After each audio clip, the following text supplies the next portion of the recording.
Hallelujah. എല്ലാ ദൈവമക്കൾക്കും സ്നേഹവന്ദനം. Today's message title വീഴ്ചയെ തിരിച്ചറിയുക.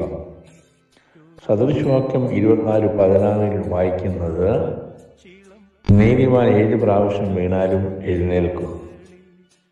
അനേക ശ്രേഷ്ഠ ദൈവദാസന്മാരുടെ പെട്ടെന്നുള്ള വീഴ്ച ആത്മീയ ലോകത്തെ നടുക്കും, ദൈവനാമം ദുഷിക്കപ്പെടുവാൻ ഇടയാക്കുന്നു. ഇങ്ങനെയുള്ള ഒരാൾ എങ്ങനെ വീണുപോയി എന്ന് നാം അസ്വസ്ഥരായി ചിലപ്പോൾ ചോദിക്കാറുണ്ട്. അതിന് വ്യക്തമായ ഉത്തരം ബൈബിളിലുണ്ട്. ഒരുവൻ്റെ ആത്മീയ ബലം അവൻ്റെ മനസ്സിൻ്റെ ദൃഢതയ്ക്ക് ആനുപാതികമായിട്ടാണ് നിൽക്കുന്നത്.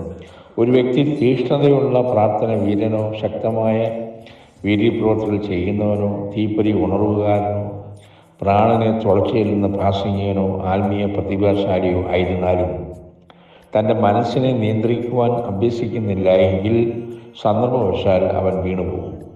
ആത്മസംയമനമില്ലാത്ത പുരുഷൻ മതിലില്ലാതെ ഇടിഞ്ഞു കിടക്കുന്ന പട്ടണം പോലെയാകുന്നുവെന്ന് തിരുവഴുത്തിൽ സദൃശവാക്യത്തിൽ നമ്മൾ വായിക്കുന്നുണ്ട്. നമുക്ക് സഹജമായ ബലം മനസ്സിൽ സ്ഥിതി ചെയ്യുന്നു. നാം എന്താകുന്നു എന്നതും എന്തായി തീരണമെന്നതും നമ്മുടെ മാനസിക അവസ്ഥയാണ് ആശ്രയിച്ചാണ് പോകുന്നത്. ആകയാൽ നമ്മുടെ മനസ്സിനെ കീഴ്പ്പെടുത്തുവാൻ സാത്താൻ തീവ്രമായ പരിശ്രമത്തിലേർപ്പെട്ടിരിക്കുന്നതിൽ തെല്ലും അത്ഭുതപ്പെടാനില്ല. സർപ്പം ഹവ്വായ ഉപായത്തെ ചതിച്ച പോലെ നിങ്ങളുടെ മനസ്സിനും ക്രിസ്തുവിനുള്ള ഏകാഗ്രതയിൽ നിർമ്മലതയും വിട്ട് വഷളായി പോകുമോ എന്ന് ഞാൻ ഭയപ്പെടുന്നു. പൗലോസ് പറയാണ്, ഞാൻ ഭയപ്പെടുന്നു. അതെ, സ്തോത്രം. മറ്റാരും അറിഞ്ഞിട്ടില്ല എങ്കിലും ഒരു ദൈവപുരുഷൻ വീണു പോകുന്നതിന് വളരെ മുമ്പ് തന്നെ അവൻ മനസ്സിൽ വീഴ്ച സംഭവിച്ചിട്ടുണ്ട്. സ്തോത്രം. നല്ലൊരു ഉദാഹരണം നമുക്ക് ചൂണ്ടിക്കാണിക്കാൻ പറ്റും.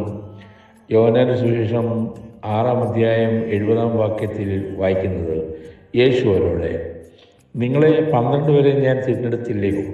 എങ്കിൽ നിങ്ങളിൽ ഒരുത്തൻ പിശാചാകുന്നു എന്നുത്തരം പറഞ്ഞു.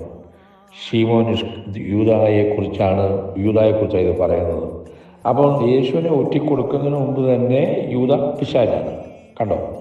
സ്തോത്രം. അപ്പോൾ സ്തോത്രം, യേശുവിൻ്റെ കൂടെ നടക്കുന്നു, തിരുവത്താഴത്തിൽ സംബന്ധിക്കുന്നു, ഇതെല്ലാം ചെയ്യുന്നുണ്ട്. പക്ഷേ പിശാചാണ്. ഇതുപോലെ അതെ, ആത്മീയ ലോകത്തിൽ നാം ചിലപ്പം ഇപ്പോൾ ആത്മീയരായിട്ട് നമ്മൾ പ്രസംഗിക്കുന്നു, പ്രാർത്ഥിക്കുന്നു ഒക്കെയാണ്. എന്നാൽ ഇതിനു മുമ്പ് നമ്മൾ വീഴ്ച സംഭവിച്ചിട്ടുണ്ടോ?